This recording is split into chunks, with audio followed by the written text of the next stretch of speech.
A day a letter arrives. On the small, gray-tinged island where she lived, Umika had few friends. Her only enjoy were the letters from Shota. 17-year-old Umika waited at the small, wooden post office, anticipating the familiar light blue envelope. The letters from Shota, her pen pal in the city, were a beacon of light in her heart. Though they had never met, through their letters, they shared their dreams and worries, forging a deep bond. Shota dreamed of becoming a marine biologist, and often spoke of visiting Umika's island one day, to explore the ocean together. A talented artist, he always included charming illustrations in his letters. He'd been particularly taken with a sunset drawing Umika had sent, writing that he longed to see it with her in person. But the envelope that arrived that day was cold, white, and unfamiliar. It was from Shota's mother. An icy dread gripped Umika's heart. With trembling hands, she opened it. The printed words swam before her eyes. Shota is gone. A traffic accident.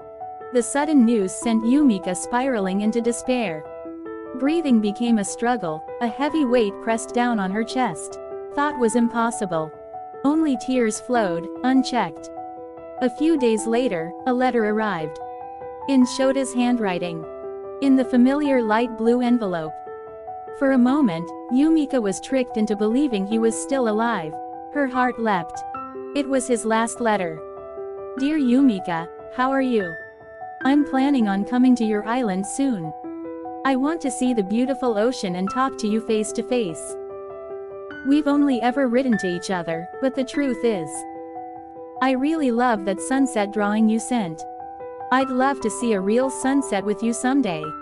And have you heard the new song by that band we both like? It's amazing. I'll send it to you. The letter ended abruptly. Shota's unspoken words, his unrealized dreams, cut Umika like shards of glass. Hot tears streamed down her face, choked sobs escaping her throat. He'd loved her drawing. He'd wanted to see the sunset with her. He'd wanted to share that new song she hadn't known. If only she'd told him how she felt regret consumed her. A few weeks later, a small package arrived. Shota's belongings. Inside, a portrait of Umika he'd drawn based on her descriptions in her letters.